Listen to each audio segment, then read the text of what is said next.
Hi guys, welcome back to episode 5 of Pablo Talk. I'm actually being consistent with this, you guys. I feel like I was really scared at first, especially to promote the podcast on my main channels and like my Instagram and my TikTok and stuff because I just want to make sure this is something consistent and something that I enjoy doing before I'm like another creator on the internet being like, "Oh my god, like why am I posting something and I'm not even sticking to it?" Like that is the least thing I want to do. Also, I'm not going to lie, as I just said that, my other side of my brain that's like my impending doom and anxiety was like, oh my god, Pablo, you're gonna suck at this podcast and you're gonna mess up and you're gonna have to restart. And that is just going on in my brain because I'm like, oh my god, like doing a podcast is so much fun, but it really is like this is me. This is real. I don't edit my podcast at all. I don't edit anything. And we have so much freaking stuff to talk about, you guys. I'm so excited. I was just on live and you guys were helping me come up with some things. And I was thinking about some things throughout the week and chat. This is a really, really big podcast. You know, we got a lot of impulsive thoughts. We have to talk about the whole WeHo getting jumped situation, which is just a mess. We have to talk about a lot of pop culture things, the Super Bowl, Bad Bunny, all that kind of stuff. So I'm very excited to get into it with you guys. It is currently the beginning of February, so that is exciting. I'm filming this on Monday and posting it on Monday because I kind of found that my schedule works better like that because I'm already all over the place and I don't have like days many I don't have days many, but I don't have many days where I'm often able to like plan for 2 days, like filming one day and then taking the next day to upload and edit and all that stuff. Like I need to just do it all in one day. So that's what I'm doing. And I feel like it's more live that way, which is really fun. Updates on me. I am a little bit sickies. I don't know if I'm sick or just like distraught and literally like sleepy from this past couple of weeks. I've been telling you guys that like it has just not stopped. And I'm so grateful. This is what I've always wanted. I've always wanted to have friends in LA where I always feel like busy and I never feel alone. But I think the main topic of today's podcast, guys, is maybe it's good to be alone sometimes. I don't think it's bad to be alone. And I feel like the more times I'm getting alone recently, I'm feeling more grateful for it. And I'm feeling like they're more intentional. And it just makes me think. Like I'm sitting alone with my thoughts. And the past couple of days, I've had a lot of that, and I'll get into that. But I want to get on my list, you guys, so I can get through everything because this is really exciting. Quick little update: my money trees are doing okay. And guess what? My bank accounts all good, all stable, but they're doing okay. They could be doing better, and it's because of those plants. So I gotta take care of those plants. I gotta hold myself accountable. I've been watering them, but for some reason, I think the sun comes right on them, so they get a little bit dried out. So I think it takes a little bit more maintenance. And then I do have my February calendar up with all the February dates. Not as busy as it was last month, but I'm glad about that because it gives me some more time to think, like I said. But my manifestation notes for this month that I have on there are: my mind is calm, my body is relaxed, my soul is at peace, and I am financially abundant. I always try to be wholesome and be like, I care about my mental health, but bitch, make me financially abundant too. Like, let's make that clear, universe. Like, I'm trying to be financially abundant. Like, there are so many things I want to do. I want to help my family so bad. Literally, I want to help my family so bad, and it'll get there. Can't wait.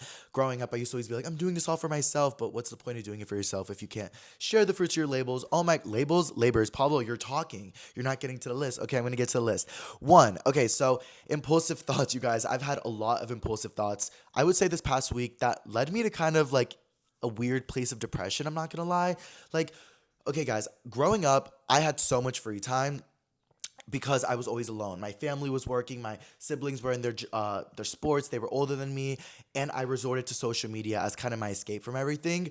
But I definitely wanted to escape. Like I feel like my escape was social media, but physically, bitch, I wanted to get out of there. So now whenever I'm in a weird spot where I feel lonely, like I have too much time, my impulsive thoughts just run to traveling. Wow, that really made sense. I'm really good at talking, I'm not gonna lie.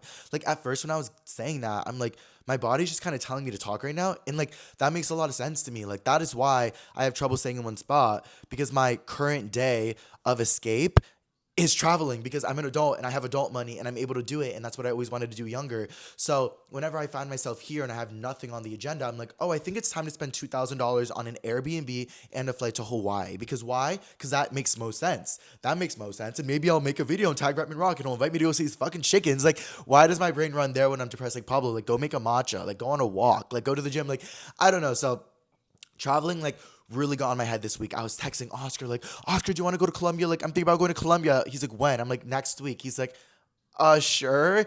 And then also me and Tyler, we've been planning to go on a cruise because Coachella's coming up and we really want to get the momentum, the excitement up. We want to go on trips together. You know, it's already February. Like, let's get shit going. Like, we can't just wait for Coachella to be our first fun moment. Like, let's go on a cruise. So me and Tyler were looking at Royal Caribbean. We were looking at Carnival. We were looking at Virgin Royale, or what is it? Virgin Voyage, something like that. Bitch, swinging? I don't know. I don't want to have a threesome with a mom and a dad. Like, bitch, I'm trying to get to Puerto Rico and be at a bar swinging drunk. Like, that Virgin Voyage shit, like, I've been reading a lot of stuff, and I think that cruise is for, like, swingers, which go the fuck off. But, like, they say there's a lot of pineapples outside the doors. And a lot of you guys don't know about the pineapple lore, but pineapple outside of the door, like people do that when they're in an open relationship and they're like inviting a third person in. I think it was a little bit like more of like a secret thing before Sniffies came out and you can do like threesome option. But no, yeah. So I don't think I want to go on that cruise. But Carnival I heard was like a little scary and like cheap. So I was like, okay, Royal Caribbean. But then I've been seeing a lot of TikToks that are like, oh, when you go on Royal Caribbean, you're gonna wish you went on Carnival because Royal Caribbean's for families and it's boring. Anyways, irrelevant to the story. But me and Tyler, well, I was texting Tyler a lot about it. I was like, Tyler, let's go on a cruise, let's go on a cruise, Oscar, let's go here, let's go here. And people were down, but I think I was stressing them out with the idea of like literally going in a week. I was like, let's go next week. And they're like, okay, like maybe. But then I kept texting like, oh, are you down? Are you down? And Tyler's like, Pablo, you need to chill. Like, I'm not just going to book a trip last minute. Like, I'm not going to be impulsive with it. Like, I definitely want to go on a trip with you.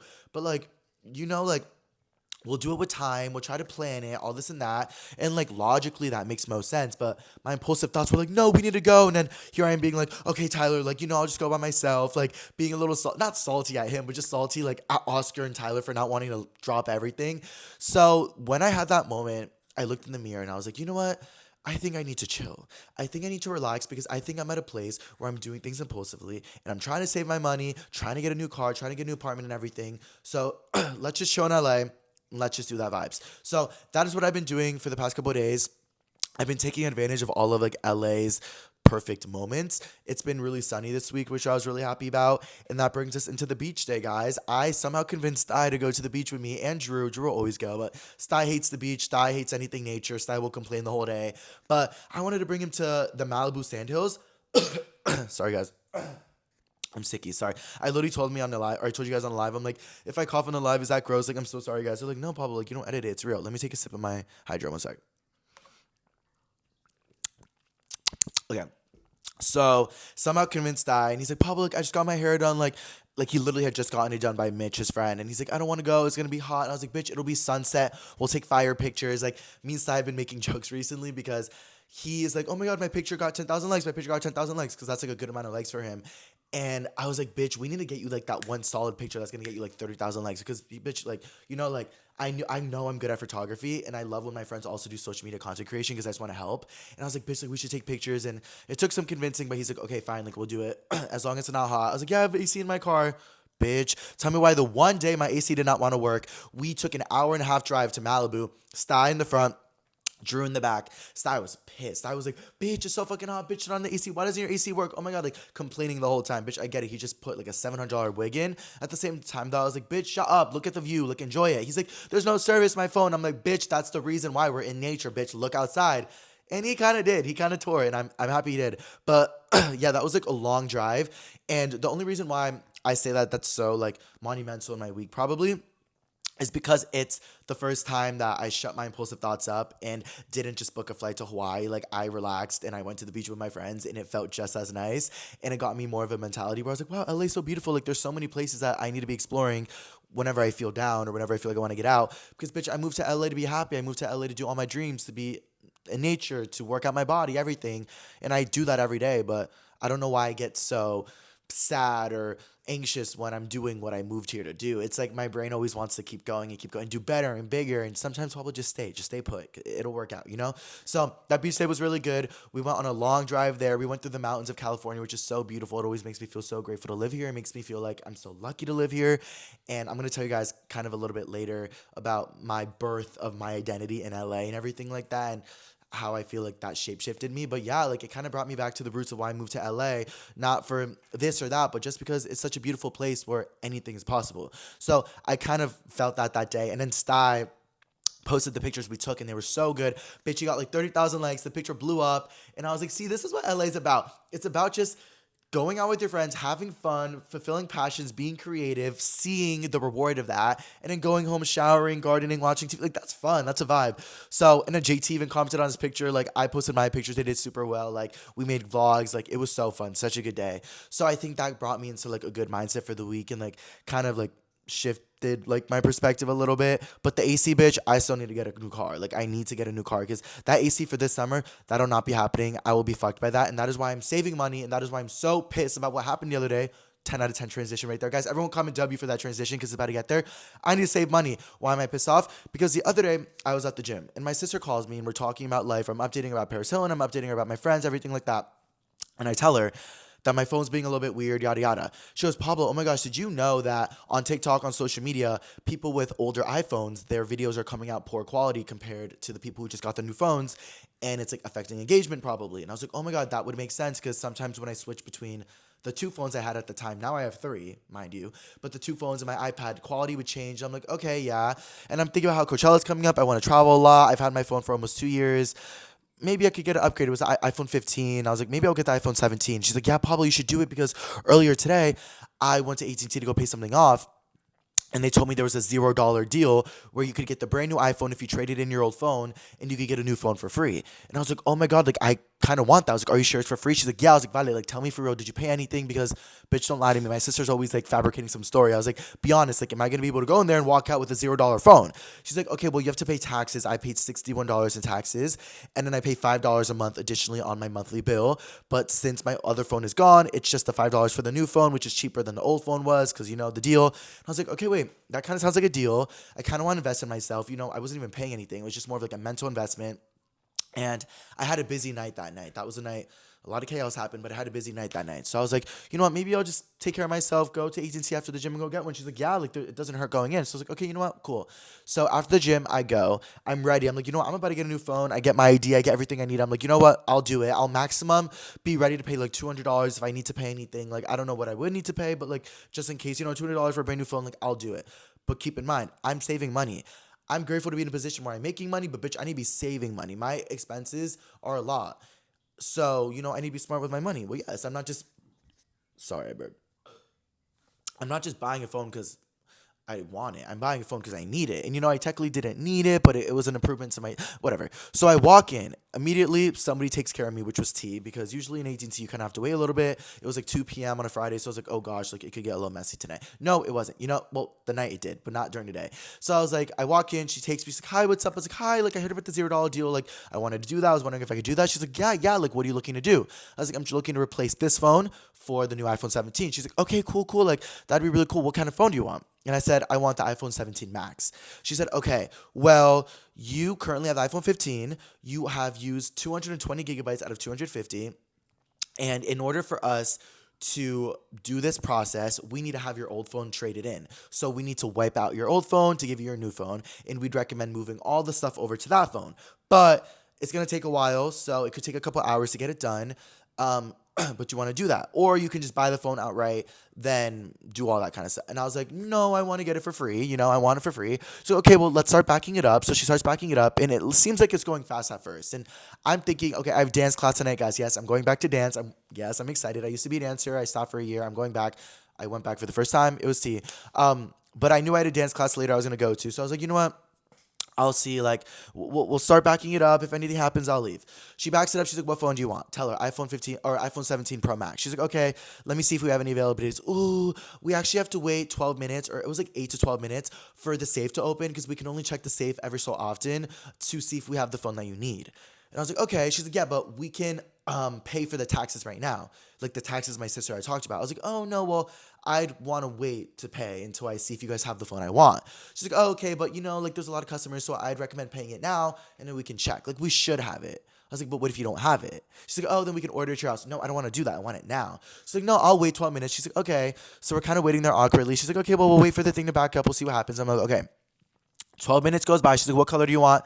Ask her, or I tell her. She goes to the back. She comes out with the phone. I'm like, T, all I see is the box. And she has it like upside down. She's kind of like hiding it to herself. And I'm like, okay, T, like she has the phone.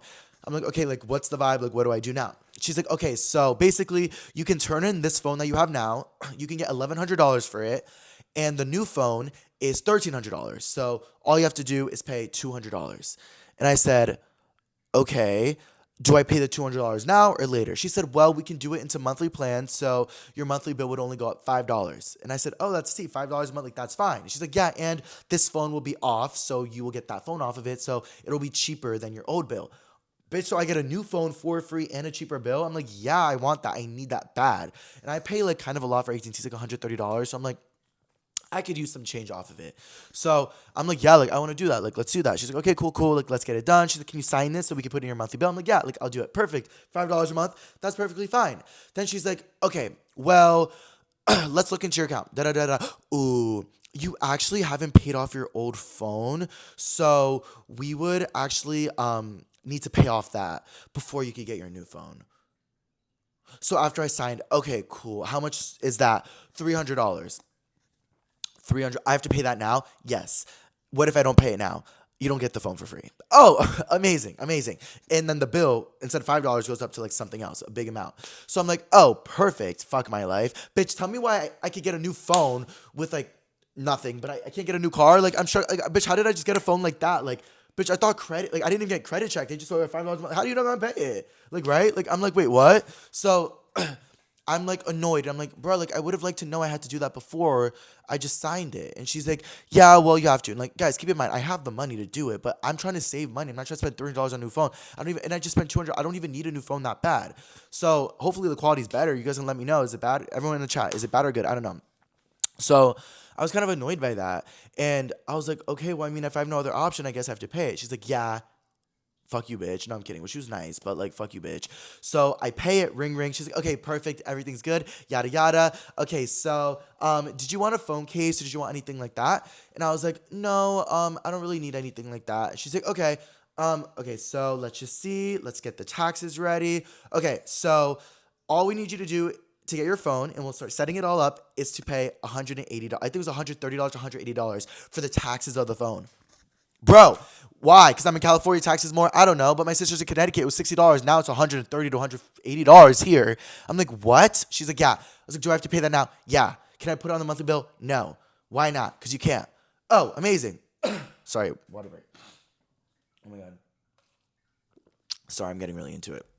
I'm like, oh, amazing. So I have to pay $180. Keep in mind, guys, I already paid $200 with the monthly fees. I paid $300 to pay the phone off, my last phone off. And now I'm paying almost $200 in taxes for this phone.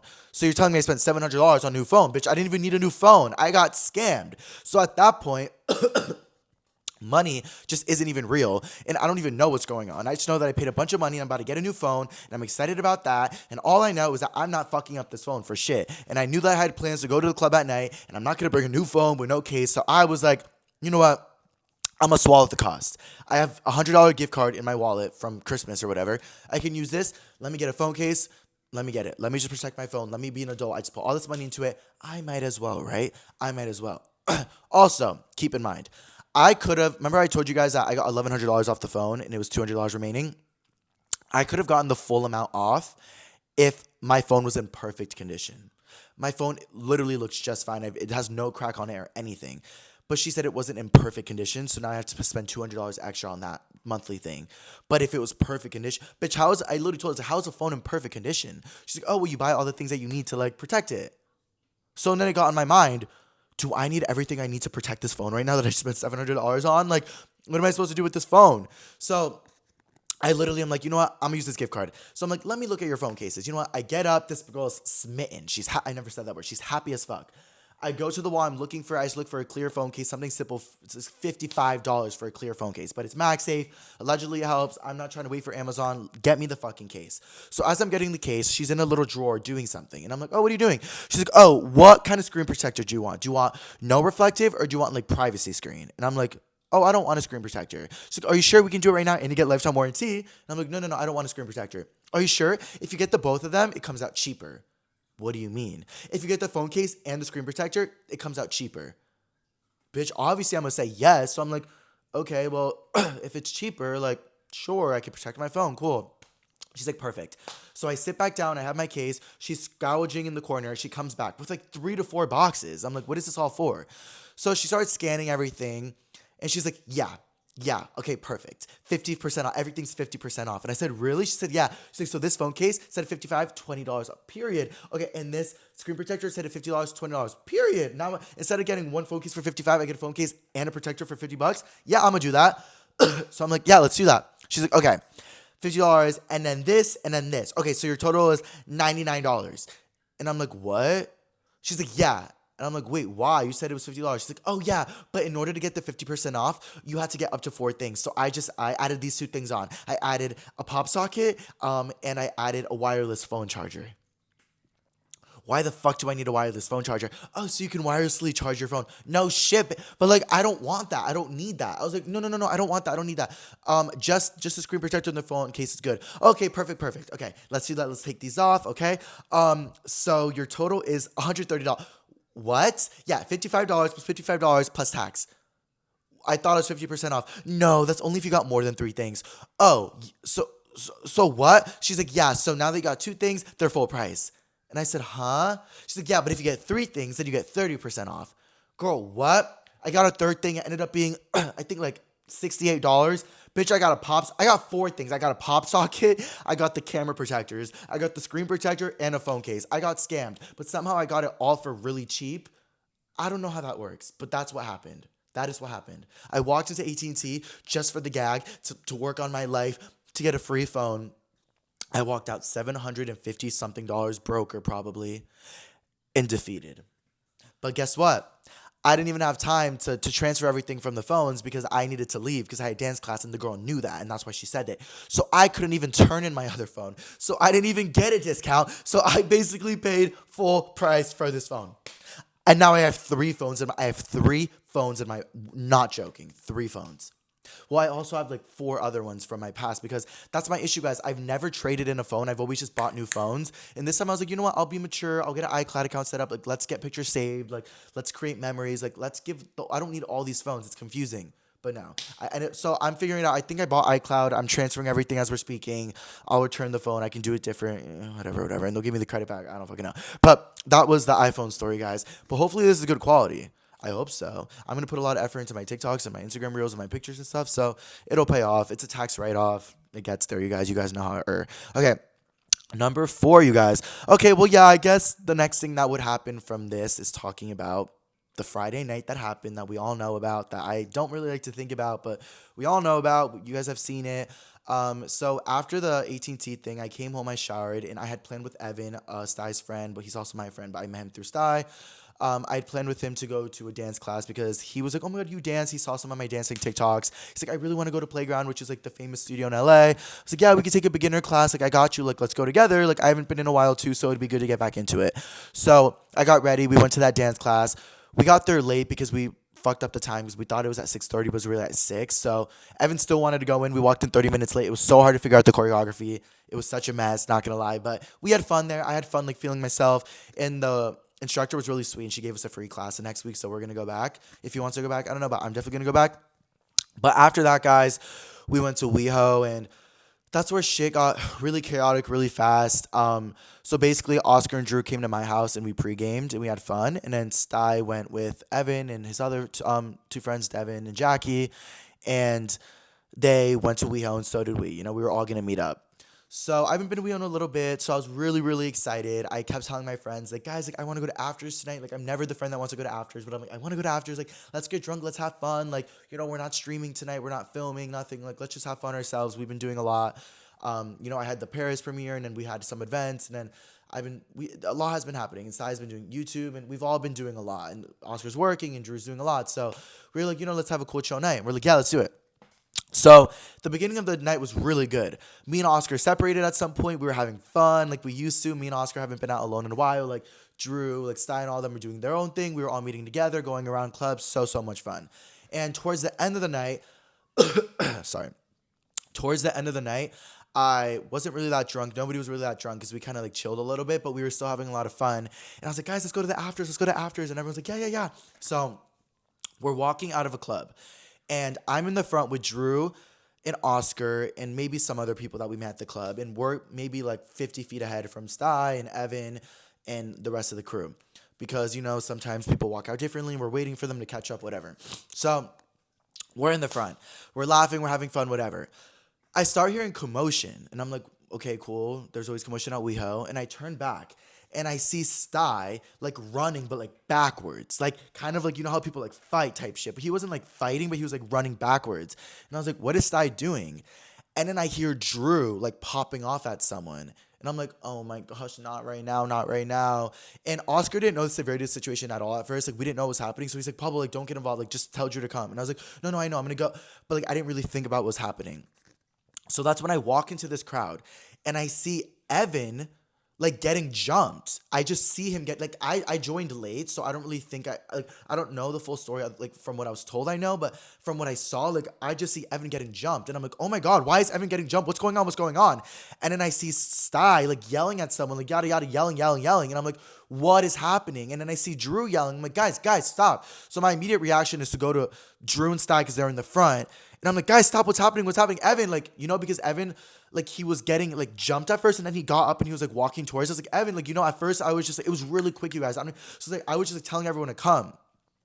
And then I remember Evan, like, running out, like, towards us, like, towards me and Oz. He's like, guys, help, like, I'm getting jumped. Like, what's happening? What's happening? And then I see someone run, and this is what the video on Twitter is. I see someone run on Stei and jump on Stei and start attacking Stei.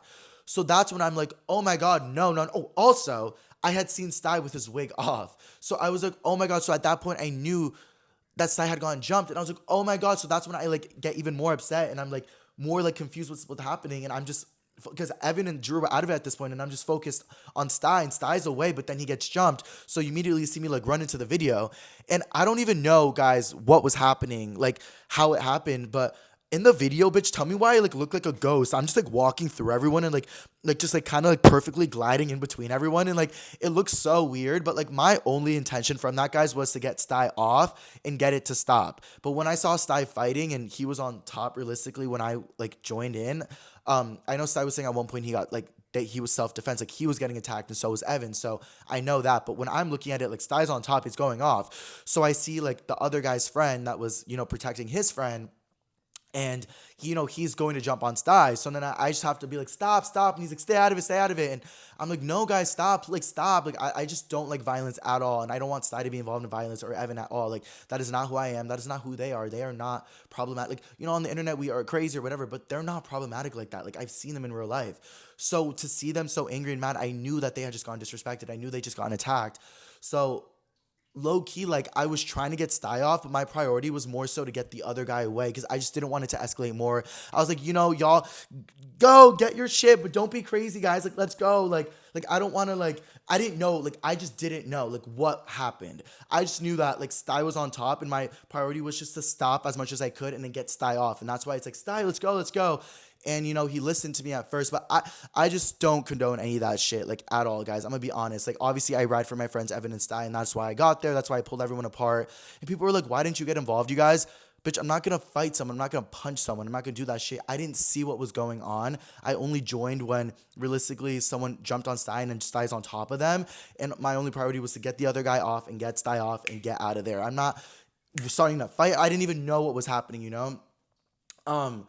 So yeah, I ended up eventually getting Stei off. We all picked up all the belongings and we walked away. And I told him, leave it. And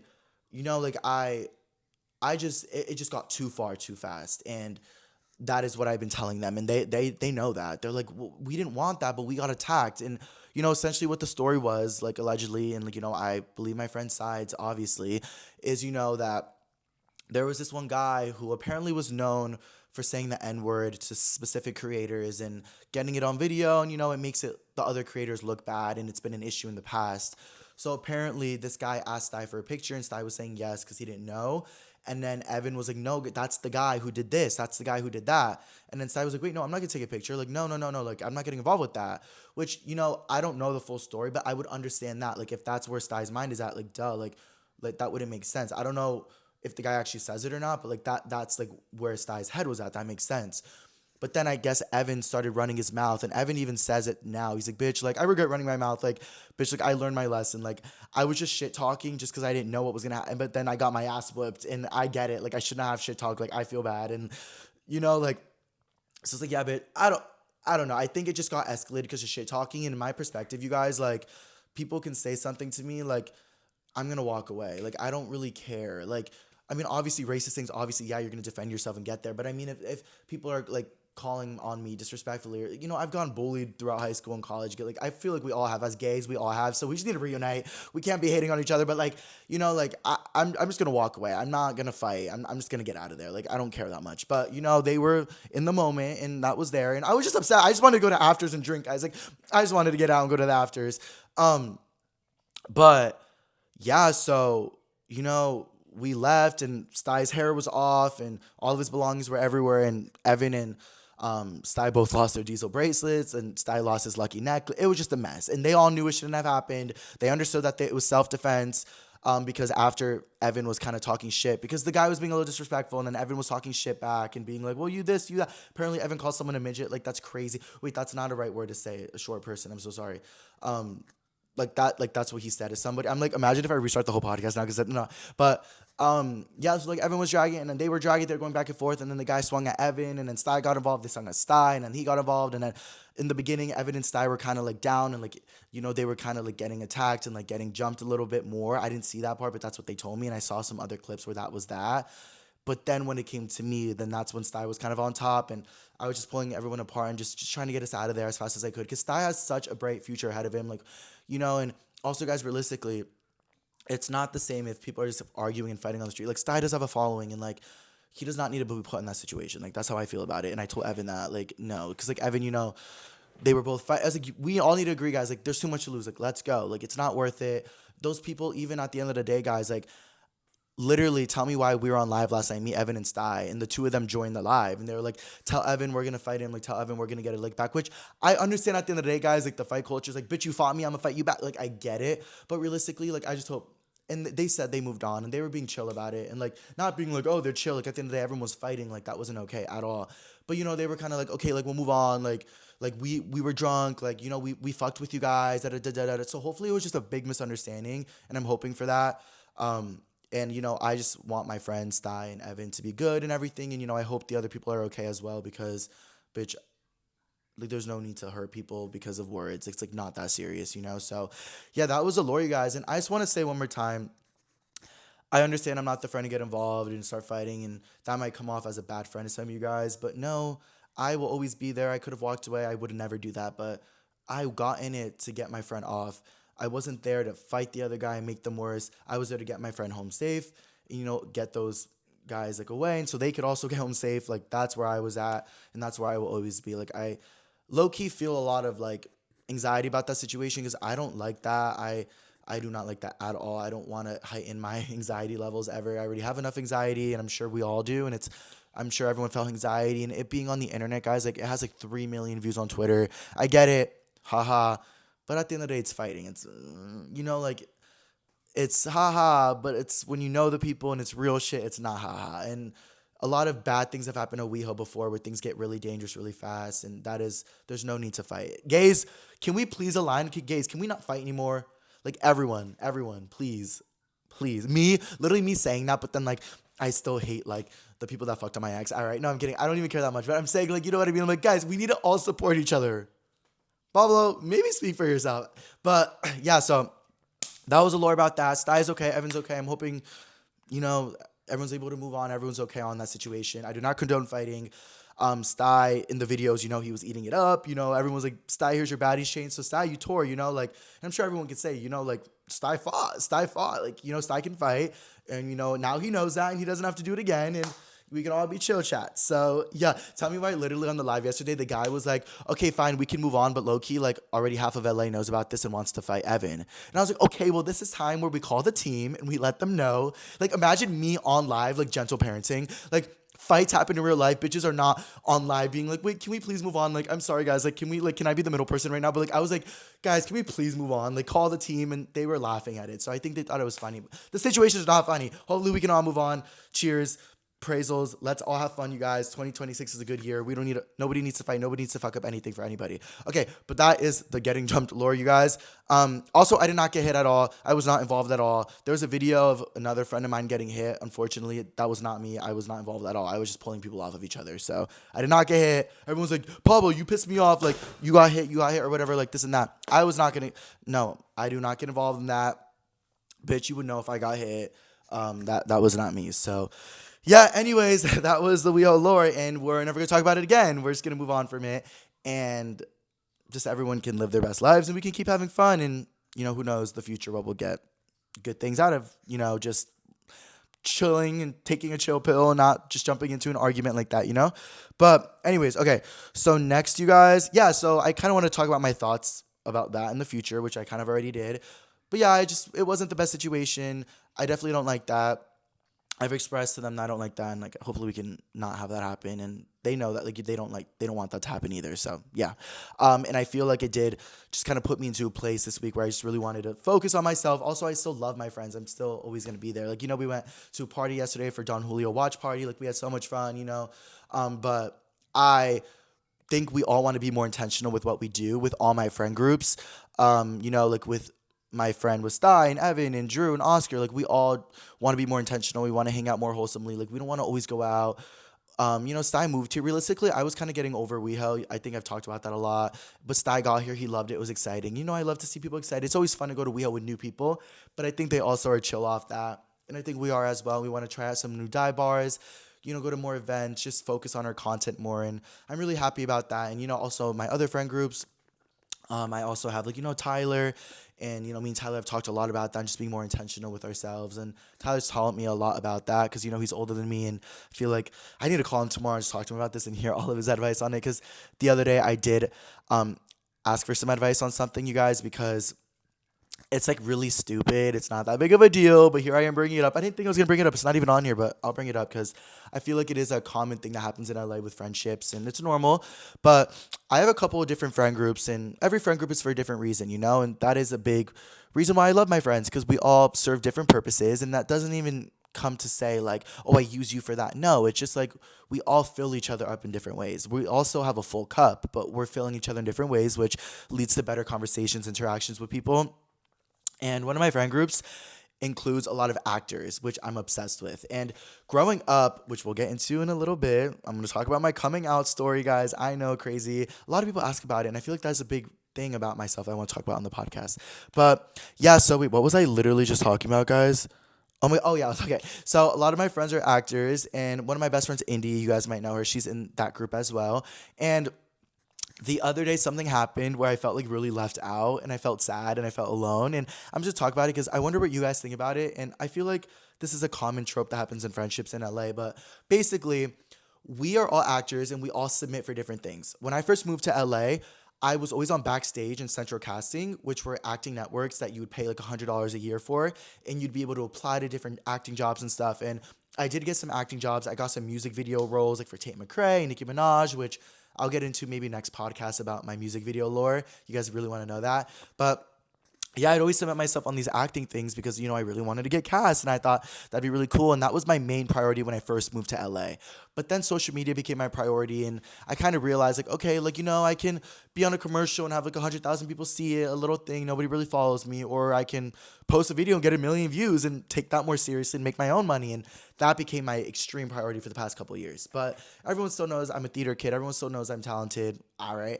But they know that. So me and my friends, we all hang out, we take pictures, we sing, we dance together, we do creative stuff. Like, this is my creative friend group, and I'm really grateful for them. We literally have singing lessons, guys. Like, we'll hang out and we'll all sing together. Like, that's so wholesome. Like, I don't do that with Oscar and Drew, but like it's wholesome. So one time, my friend Cassidy, who's so sweet, the nicest girl ever, she texted in the group chat with all of us because we all hang out a lot. She's like, "Hey guys, like my manager actually got a casting call for Disney, and they're looking for a friend group, and I think it'd be really awesome if we did it together. Like, that could be really cool." And if you guys have heard the stories, because I talked about it on my TikTok before, but we were like, yeah, let's do it. So we go to her house. We film the self-tape for Disney, mind you. Guys, I'm not rated R, but I'm pretty PG-13. And I was thinking, I love Disney. That's such a blessing to audition for Disney. It was for Disneyland, so it was for the amusement park.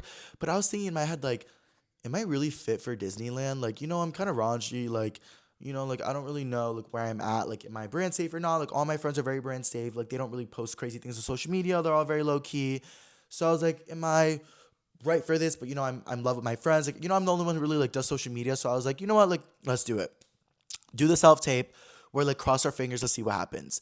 A couple of days later, we get a call back. A call back in the acting industry is really good. It means that like they're interested in you and they want to see more from you. So they asked us if we could do a live Zoom meeting with them for the callback. And we're like, yes, oh my God, guys, like this is awesome. Like we have a callback for Disney. Like, yes. So we all go back, same outfits a couple of days later, and we do the Zoom interview with them.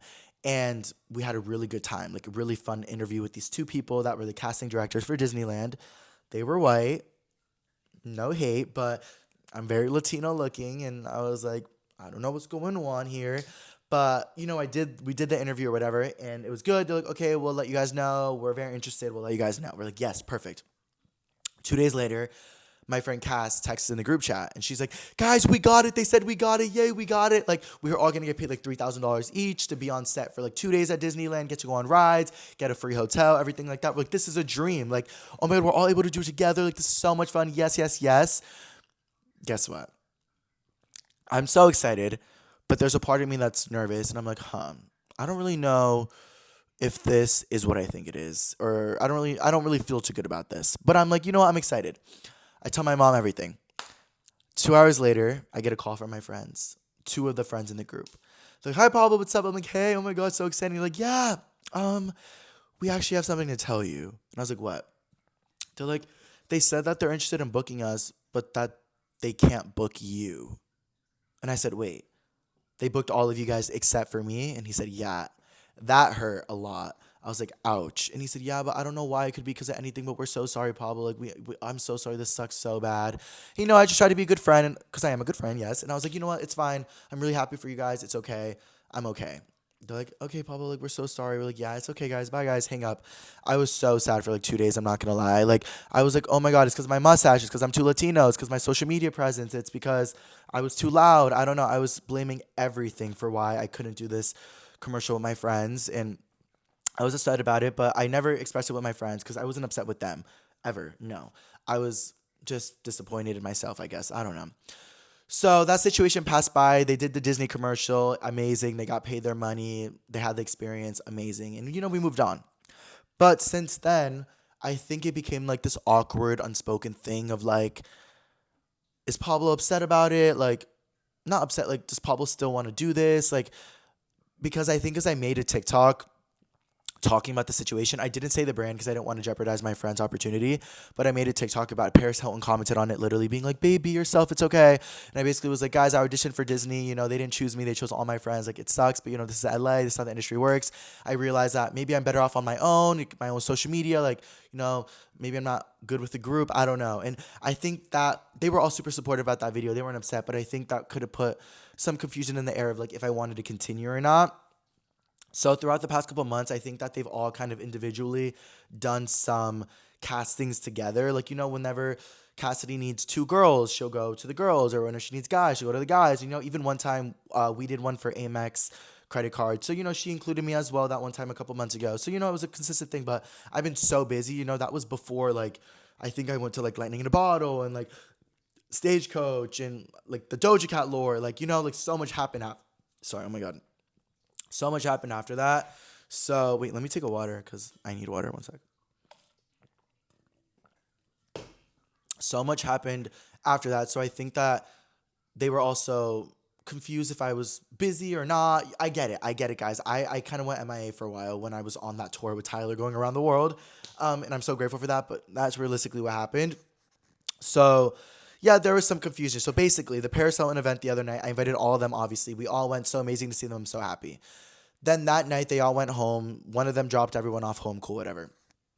The next day, Oscar, that was like the Latino market. I think I talked about it. Oscar bought his tickets to go to this Latino market like festival that he really wanted to go to. And we went. And we got a little bit drunkies there. And we got back to my house at like 5 p.m. And I got back home. And when I was here, I get a call from my friend Indy, who's a part of the friend group, my best friend. We've been friends since college. And like a couple of friends, guys, we met through LA, and me and Indy were from college, and we all merged together. So it's a couple of people, we met all differently. So Indy calls me, and I just got home. I'm a little bit drunk. I'm looking crazy from the festival. She's like, hi, and I'm like, hi, and I can see she's in a nice car. It's like a Jeep. I'm like, wait, Cassidy just got a Jeep, or she's probably with Cass. And then she shows Cassidy, she's like, hi, and then she shows the back of the car, and the whole friend group's in the car. And I was like, oh gosh. I was like, hi guys, and they're like, hey Pablo, what's up? And they're all dressed nice. They're looking beautiful as always. They're beautiful in the sun. It's like, hi, what are you doing? I'm like, oh, I just got back from a festival. What about you guys? And like, oh, we're about to go to the beach for sunset. Like, do you want to come with us? And I told my friend India afterwards how I felt about this, but I was kind of like, do they really think I'm gonna want to go with them right now when they're all perfectly ready, already in the car, like inviting me last minute? Like that's kind of where my brain went to. That's not their intentions at all, but that's where my brain went to. I was like, is that like where I'm at? And I was like a little insecure about that, and I was like, "Oh, guys, thank you so much." Like, I had plans later, anyways. I was like, "I'm actually getting nachos tonight." Like, but you guys have so much fun. So yeah, okay, bye, guys, bye. Hang up. And I was like, "Ouch!" Like, I wasn't invited to that. Like, why? And I was like, "Were they hanging out before? Did they randomly meet up?" I wasn't texted in the group chat. Like, what's going on? So that happened. Whatever. I moved on. The next day, one of my friends posts on their close friends, and it's a screenshot from a self-tape casting that they did as a group, as a friend group. And I'm just like, oh my gosh, like, why wasn't I included in on this? Like, like, do they hate me? Like, am I a bad actor? Like, do they think that's because I didn't get casted for Disney that I'll never get casted again? Like, oh my God, like, or do they hate me? Do they not want me to be successful? Like, I don't know. Like, my anxiety brought me to a lot of places. And mind you, this is during the whole anxiety of wanting to travel and the anxieties of the events and everything going on this week. So I was like, oh my God, like, what's going on? What's going on? So I was kind of trying to let it go by, and I talked to Tyler about it. I was like, Tyler, should I bring it up? He's like, I think you should. Like, there's no harm. She's like, okay, you know what?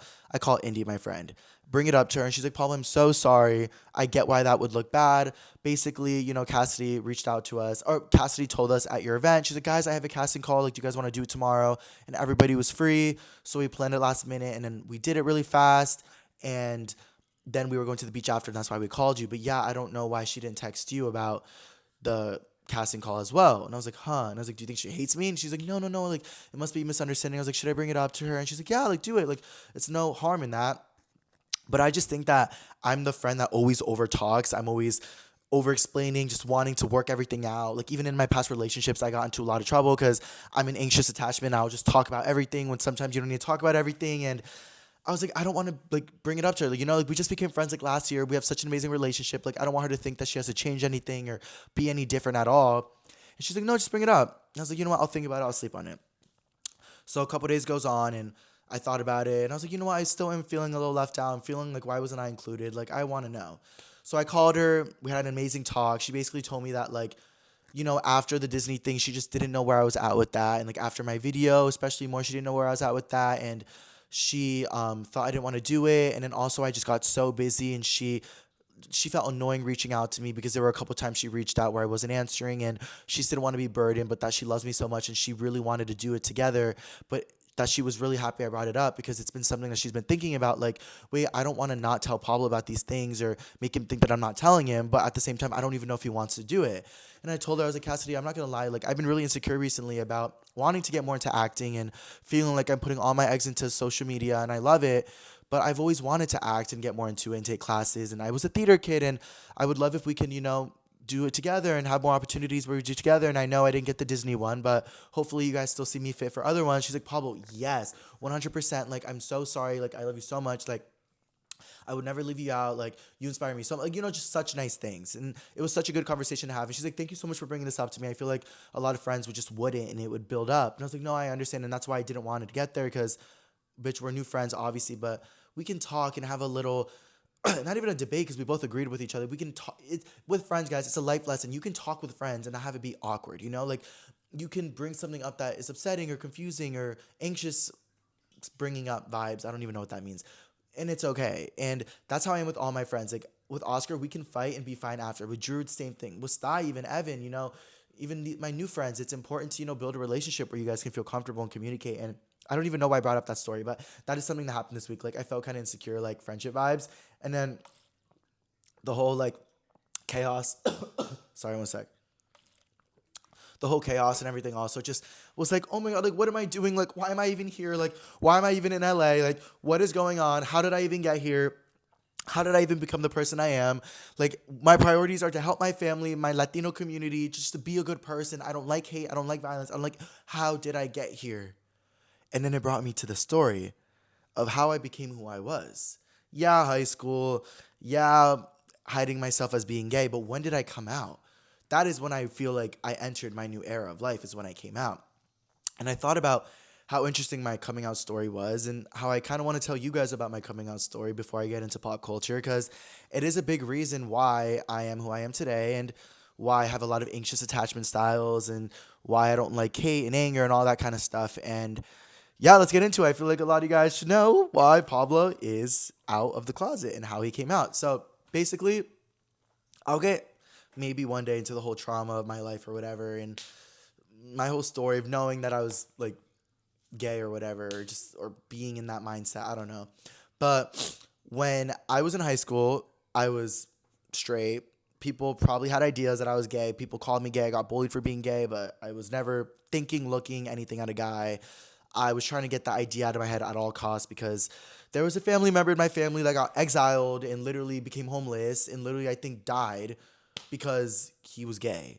And it's not like a direct family member, but it's like a family story that I've always heard about. Like, my great uncle was gay, and then the wife kicked him out, and then the kids disowned him, and then he became homeless and alcoholic, and then it was so awful. Like, ugh. So I always had the thought, like, I need to die with the secret of being gay. Like, oh no.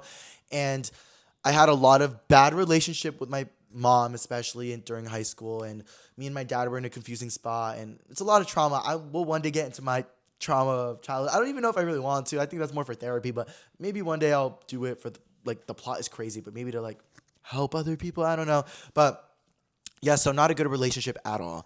And when college was coming up, I knew I wanted to get out of Connecticut. That's where I was born and raised, Connecticut. Imagine me in Connecticut. So boring. I knew I wanted to get out of there. And ever since I was a kid, I was always looking up pictures of Los Angeles and always dreaming about LA and watching YouTubers and Tana Mojo and everything. And I just wanted to be in LA. So used my skills in high school, got a full ride scholarship, moved to California, not LA, but close enough, started that whole journey. I really became more of myself in college, and really, even though I didn't come out my freshman year of college, I became really confident with the idea that I don't need my parents' approval. And there are friends that I have made this freshman year that are gay, that aren't gay, but that don't care if I would come out as gay or bi or pan or whatever. And that really felt good. So I continued my freshman year. COVID happened. We all got sent back home. And that's when it started itching at me because I was like 19 and I was like, you know what, Pablo, like, you don't have to tell your family, but like, I kind of want to be a little bit more myself. And I wonder if I could ever have a boyfriend. I wonder if I could ever, get a little bit more in fashion, do dancing, singing more, like tap a little bit more into my androgenuity. That's not a word, but that's the word of the episode, androgenuity. And just do things. Because, realistically, if I was dancing, which I did in high school, everyone's like, you're gay, you're gay. And my family, it's just too much, so I stopped. And in theater, you're gay, you're gay. It's content. Oh my God, I just glitched. Content creation, you're gay, gay. Like everything I do, you're gay. So then I stopped everything, worked at Wendy's in high school. And then I was like, no, fuck this shit. So then that's when I was like, I need to get out of here, go to LA. So that's when I went to college and, found myself more. And then COVID happened and I was just kind of uncomfortable and started posting more on social media and knew that I had friends to go back to or had friends in part in the country. I was like, you know what? I don't really need my parents' approval right now. Like, I don't. I don't. And there was a lot of drama going on in the family at the time, which I can't talk about legally. But I knew that before I went to college, I had a feeling that my mom was going to bring this up to me and it was going to be a really uncomfortable situation. So one day I was home and my mom asked me if I could go outside to her car when she got home. Keep in mind, guys, we were barely even talking that much and we have a really strenuous past. So I was like, okay, what's up? So I get in the car and I'm kind of starting to understand what's happening. And she tells me this thing and she starts crying. And, as a good person, even though we weren't really that close, I was like, okay, yes, I get it. Like, it's okay. It's okay. It's okay. Even though maybe it wasn't, but I'm like, it's okay. I actually have something to tell you too. She's like, what? And I'm like, and I think she knew it was about to come out and she was scared. She was scared. I think she was even like, oh, I think I have to do something. I was like, no, let me tell you. She's like, what? And I told her, I was like, I don't want you to overthink anything, but I think I'm bisexual. I can't even believe I did that. Wow. Now I'm thinking about it. That's really strong of me. Because, guys, my parents, I wouldn't even say my parents, just the family heirloom was very homophobic. I'm from a Catholic family. I heard about the stories. I just didn't like to hear about it. It was something I thought I was going to die with. My parents scared me so bad growing up. I felt alone. Everything I did to escape, I stopped for a while because I was so sick of getting bullied and critiqued. And then I got back to a place after college where I was back social media. And now I'm telling my mom out of everyone that I'm bi. Guys, again, yes, I was hooking up with girls. So maybe at the time I was bi. I'm in a place now where I'm only really talking with guys. But, at the time I told her I was bi because it was easier. And she immediately starts bawling her eyes out. And I'm just like, fuck. And she's crying. And she's like, but it was like tears of like disappointment, but then also tears of like relief. I think it was really confusing for her because she is the generation right up before me that is still a little bit in the depths of homophobia and everything, but kind of out of it because their kids are Gen Z. So it's like a weird thing. And she was just crying, and I was like, Mom, like, I'm sorry. And she's like, just please don't become a girl. Like, please don't come back being a girl. Because I think I was leaving to California in a couple of days to go back to college. She's like, please don't become a girl. I was like, Mom, that's not what I want to do. And even if that is what I wanted to do, that doesn't matter. You should love me for who I am. And if you're not going to, I'll just live my own life. She's like, Pablo, like, this is hard. Like, like, I'm scared for you. I'm like, Mom, I'll be fine. I'll be fine. I'm okay. I'm really excited. I'm in college. I have a lot of friends. People support me. Like, this is really sweet.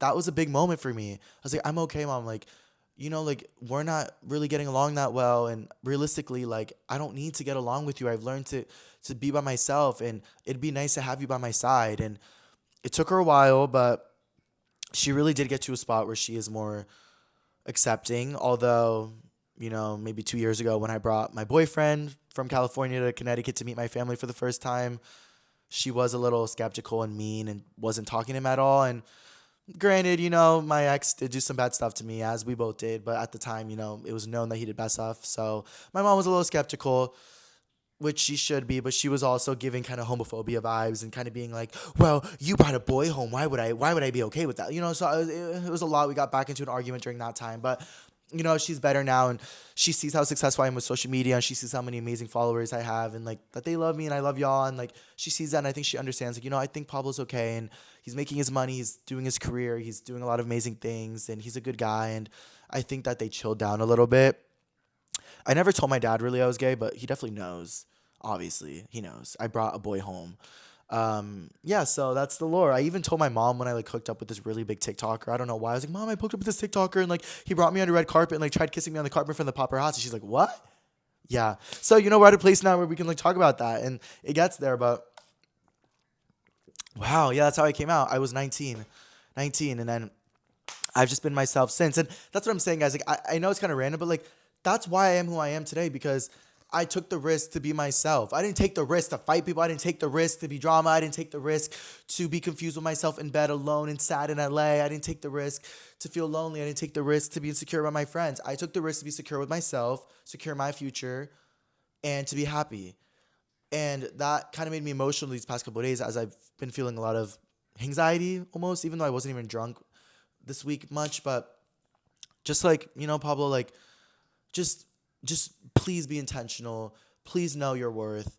Please know the sacrifices you made to get here, and do not fuck it up. Just don't fuck it up. Please, Pablo. You got this. And that's where I'm at right now, guys. So yeah, that was the whole lore about coming out. And there's a lot more lore like before that, and maybe I'll get into that. But that's that. And then after that, I told my sister. She was crying. She was happy for me. My sister Vale, I love you so much. Always been so supportive. My brother growing up was very homophobic. He's a big reason why I have a lot of insecurities. He would call me fat and gay and everything, but he's grown and he's a lot better. He's super sweet now. And it's kind of hard sometimes to forgive the family members that really fucked you over and made you really anxious. But I just have to. I live by myself, and yeah, it's weird. It's really interesting. It's a really interesting dynamic. But, now I'm in LA, experience so many fun things. I get to hear so much lore. I get to have so much fun times. I get to build this future for myself. And what else do I get to do? Like I just said, I get the inside scoop of things. And I hear about everything. Literally everything you hear about in the rest of the world, you hear about in LA 2 weeks before. If you hear about a movie in Connecticut, bitch, it's been on the billboards on La Cienega since fucking the 14th of January. Like, you know what I mean? Like, it's always that. So that is why I have a pop culture segment on this podcast, guys. I just got through the whole list of my updates in my life and where my head is at. And I'm so sorry, guys. That was long. This is going to be a longer episode, so you're welcome. But yeah, wow, my brain is going through a lot. Oh my gosh, hopefully you guys think I'm a good person. I don't know why I'm convincing myself that I said bad thing. I'm just being myself. This is my brain. I love everyone. Okay. Okay, so pop culture stuff, you guys. I have a lot of stuff to talk about. First, we could talk about the Bad Bunny Benito Bowl for the Super Bowl halftime show. So iconic. Yesterday, I got invited to Don Julio's watch party, and I brought Stei and Drew and Kelleen and Evan came. And we had a really good time. The Don Julio team's very sweet. They accommodated us. Really not that much, I'm not going to lie. But, we still had a really good spot to watch the Super Bowl with a lot of Latinos, which is exactly what I wanted to do. I wanted to dance and stuff. So we watched it on the big screen. Guys, all I can say about the Super Bowl is I understand the Super Bowl has gone very political. Last year, this year, Kendrick's message, Benito's message. But it is perfect timing because in today's day and age, these are the exact messages people need to hear, whether they like it or not. I don't know where the NFL's stance is with ICE and with racism and discrimination and homophobia, so I'm not going to give the tens to NFL. Also, Jay-Z Rock Nation is also a big part of hosting the Super Bowl, and Jay-Z was just in the Epstein files, I think, allegedly, which I'll get into. So I'm also not really hyping that up, and then I do get in my head of like, oh my God, like what is going on? All I know is Bad Bunny was there. He got the opportunity to be put on a stage and perform to 135 million live viewers and put out the message that we are all the same. We are all here for one reason, to love, to unite. There's no need to separate families and children from each other in a scary, disgusting, despicable manner. Obviously, there are issues in this country that need to be taken care of. There's bad people, there's good people. But Latinos aren't here to harm people. That's not an initial subconscious thought of Latinos have, let's do this, let's sell drugs. No, Latinos have culture, they have music, they have dance, they have love. Of course, there's people bad everywhere, but it's not right to categorize everybody under that. So to see Bad Bunny's performance, I think that it wasn't even his performance, it was a community's performance. I know so many people that were in that show, and low-key, I kind of wish I was in it. I'm like, why not me?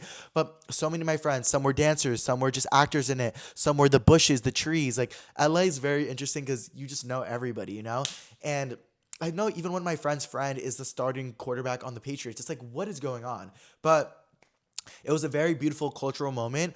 Like even the grass, like having a bunch of like people in the grass, like for the concert, like it just adds more community. Like it was such a community thing. And I think Bad Bunny, like he was singing, but there was so much emphasis on all the actors and all the players. And also like La Casita and all the businesses that were shown in it were real businesses. And then, even like, the depiction of the little boy, like I know that wasn't actually Liam Ramos, the little 5-year-old that was detained by ICE. But it could have depicted that. It gave the same story without giving the exact story, but it also gave the story of, Benito as a baby getting the prize, but also just a Latino boy who got casted as an actor and is now holding this Grammy with Benito on the Super Bowl. Like, that's inspiring for him. I got the goosebumps. Like, it was really beautiful, and it really made me emotional, and I'm really, really happy about it. And anybody that has anything to say about it, I hope you guys enjoyed your America First Turning Point halftime show, Kid Rock, whatever. Have it. Take it. I'm so happy for you. I know that got like 3 million views comparison to Bad Bunny. But like no shade. I do kind of understand the lore of like, bitch, like these fucking these white Americans are probably like they could not even understand like one lyric of Bad Bunny. But like, bitch, if you can't understand, just dance. Like, like it's not that serious. But I could see some lore of like them like, even like the really nice woke white people, they're like, they don't on the photo. Like, like what were they doing? I don't know, but I live for them. Speaking of white people, Alex Earl on stage at La Casita. No, I'm just gonna be honest. No. This is why no. She hasn't used her platform to speak about anything really. That's wrong to say because I know she has about some things, but only when she was forced to. Why haven't you spoken about ICE, but you're on stage at La Casita? Make it make sense. I know she's friends with Dave Grutman, who has a restaurant with Bad Bunny, and he was on stage as well with Cardi B, and he knows all them, and he probably brought her out because Alex Earl's the biggest celebrity TikToker, I would say. Yeah, she's still a TikToker, but she's celebrity, So, in aspect, there's the other side of it. That's like, you know what, Alex Earl, white girl, showing that, you can still be up there no matter your thoughts, your opinions. We're all up here for one reason. This has nothing to do with politics, but it does. Benito knows it does. And I don't know why Alex Earl was up there. I'm not going to lie. It could have gone to another Latina artist. Becky G was in the freaking crowd and she wasn't even up there. Don't piss me off. But... go off, girl. Do your biggest. Please speak about it. Also, you're very Alex, you're really sweet. I know you are because your TikTok, you're sweet and you care and you're loving. And I know that you don't support ICE. So just say it. Just say it. Just fuck ICE. Just say it, girl. Like whatever. Like it doesn't matter. Like you know what I mean? But what else about the Super Bowl? Oh yeah. Kim and Lewis Hamilton. That's tea. I think Lewis Hamilton's hot. I don't really know much about him. I just hope Kim's happy.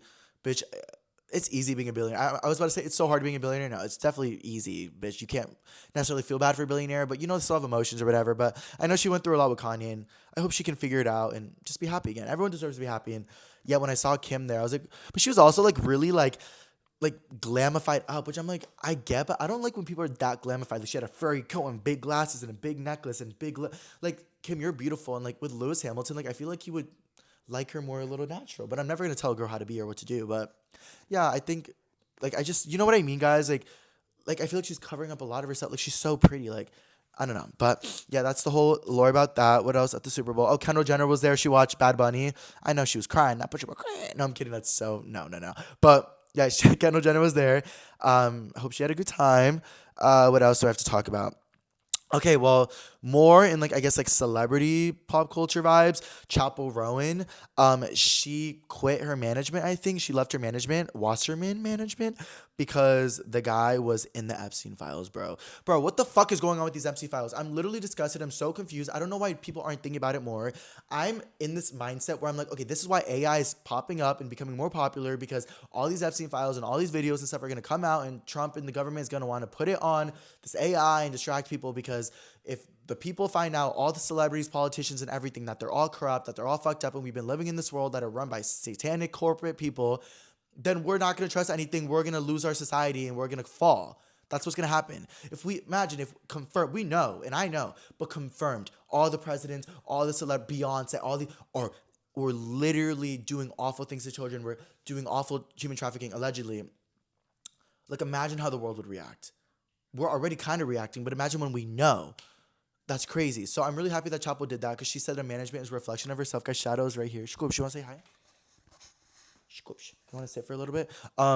Yeah, Chapo, she left, and I'm proud of her for doing that. There's been a lot of debate about like speaking up and doing what's right, and you know, a lot of people. Okay, he doesn't want to do it. A lot of people at the Grammys were speaking up, and a lot of people Super Bowl are speaking out. You know, politically and performative or not, talk about it. There's an audience, there's a platform, there's a whole world watching. Talk about it.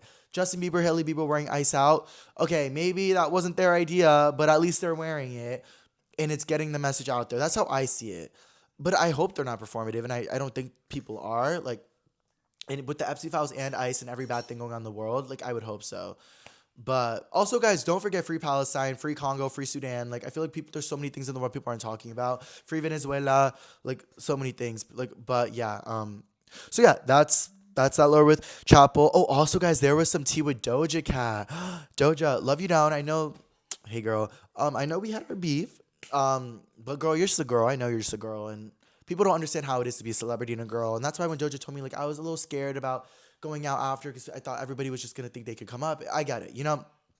But I think she went viral the other day because she called out celebrities for speaking about things that they shouldn't be speaking about. I think her tweet was something along the lines of like celebrities are annoying when they talk about things nobody cares. Stay in your lane. Be mysterious.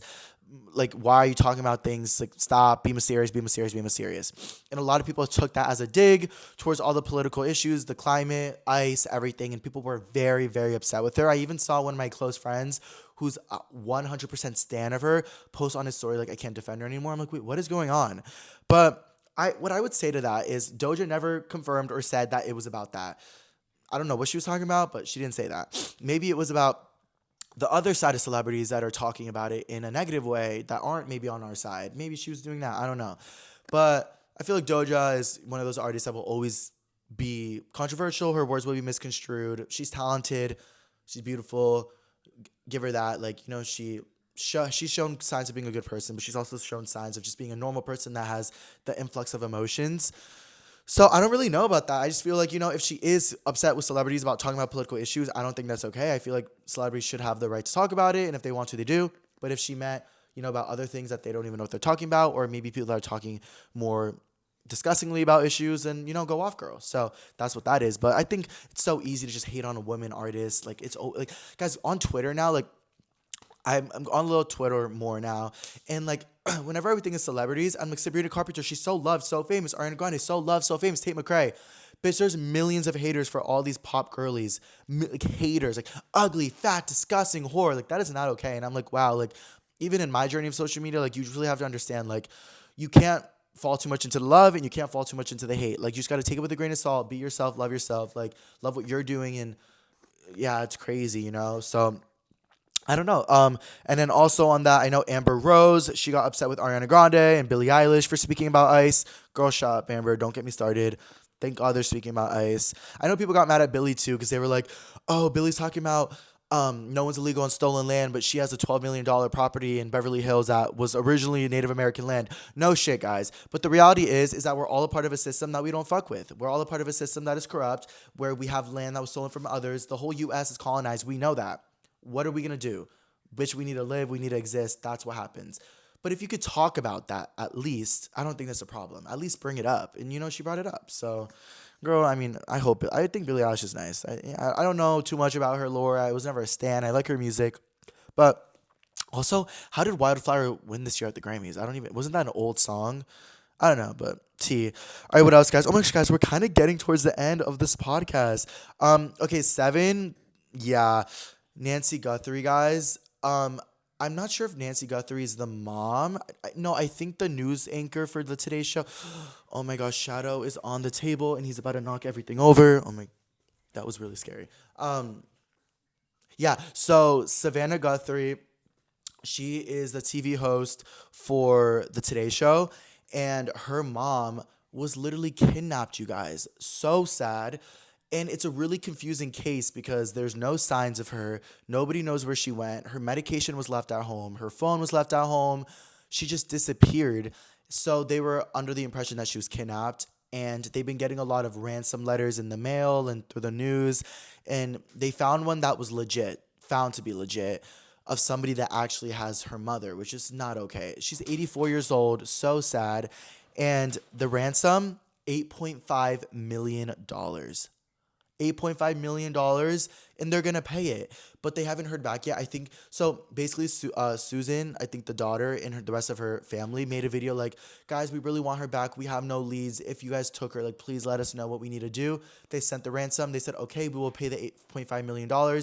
Just give us evidence that she's still alive. Please, please, please. So sad, so disheartening. And there's a lot of conspiracies about who did it, and a lot, and saying that the government didn't like what Susan was saying about things, so, or the ex-husband. There's a lot, or the brother, I think, or the uncle. There's like some family shit going on, but I really hope that she's found safe. I'm praying for them. But also there's like AI theories saying that this is all a lie, it's all a distraction. Oh my God, this world is so crazy. That's why you have to take everything with a grain of salt. When you see something sad, feel it, know it's sad, and applaud yourself for still having some fucking sense of emotions in today's society where everything's so numb. Be like, yeah, this is sad, this is disgusting, deplorable, and I feel bad. But sometimes, guys, you kind of have to be like, okay, but also, like, don't put all your eggs into that basket, because you never know. Especially living in LA on social media, you just never know the full story. And everything I say on the story, on the podcast, guys, it's all alleged. I'm just talking about it. I'm not claiming people to be bad or all celebrities to be bad or whatever. But, there's a lot of bad stuff going on. And yeah, guys, oh my God, I think I got through everything. The only thing I didn't bring up, because it's so random, is Sabrina Carpenter when she brought out the bird for the Grammys. I don't know why that was on there. That's so old. I think it's because, I don't know why I brought that up. Sabrina, you shouldn't have brought the bird out. You're T, you're iconic. I think she agrees. Okay, maybe I shouldn't have brought out the bird. It wasn't that necessary. But the bird is meant to do that, I think. And the bird is trained. So why am I talking about that? I don't know. Anyways, all right, guys. So we talked about my life. We talked about pop culture. And then I like to end off the podcast with just 2 final topics about life, where I'm at, conclusion vibes. And the first one is my TikTok future. So, one sec. Actually, let me take a little sip. My pants are like riding up, you guys, and I just don't like it. So for visual listeners, I look like I have like 2 little nubs right here, but those are my thighs. Or not visual. Yeah, visual. Oh, that was T. I didn't even visual audio. Okay, yeah. TikTok future. So I love TikTok. I love creating. I've been putting more effort into podcasts as well because I want to diversify. And, guys, I love posting every day. I love going live every day, and I'm going to do it for a while. But there's going to be a point where I am not going to want to do it forever. I'm always going to talk to you guys, be with you guys, whatever. But in terms of putting so much out there, being live all the time, So podcast is really nice because it's once a week. It's a debrief about the week. I feel like it's even better to know me personally, and also for me to see your comments and hear your stories in the chat and kind of give you guys what you want to hear a little bit more concisely, because on live it's different things every day. Like, this is more about let's catch the fuck up and talk about everything. So that's nice. What else about TikTok? I have been getting back more into like my, what would I say, like my fearful passions. I will always create content, always do fashion, go to the gym, all these hobbies I love. But music, acting, dancing, I really want to prioritize. I really want to get into. I talked to my friend about the acting lore. I told her I wanted to get into it. She gave me a lot of advice because she's an actress, and Cassidy, the girl who I got the first story with. So we talked a lot about that. She's like gonna include me more on the castings, and I think I'm gonna get back in on the casting networks and see what I can find for myself. I want to get more into acting. We're gonna take headshots, me and all my friends, which I'm really excited about. We planned a day to get a studio and do that together to get our headshots done because one of our friends is a photographer. So we're all working together. 2, for dancing, I went to my first dance class Friday. Did like 5 out of 10. I did my effort good, but I wasn't that good. So I'm gonna go again Friday, and we're gonna keep going. And I feel like every time I go to a dance class, I might suck, but it improves my confidence because I'm putting myself in an awkward situation. It's like exposure therapy, and it's Playground LA. So it's like a really tea dance class.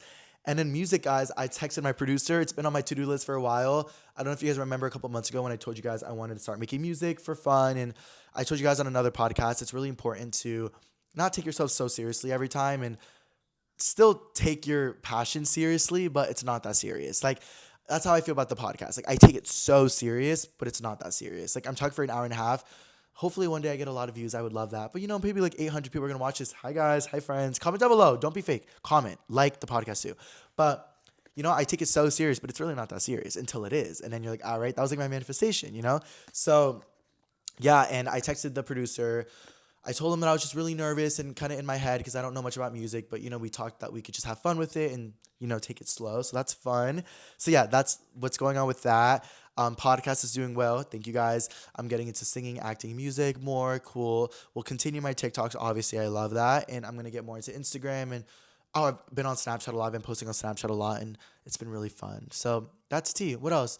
Any opportunities? I mean, Coachella's coming up. We're still posting every day for that. Hoping to go on a trip to, build the momentum, go viral, see some brands in my comments, maybe have some brands reach out to go to Coachella with them. So that's that priority. I just need to lock in with virality so that I can be put on the boards of more brands and stuff. And then second thing, guys, is my love life, and not only with other people, with myself. I'm really, really on the hunt of loving myself. I'm doing everything I can. Partying is not helping.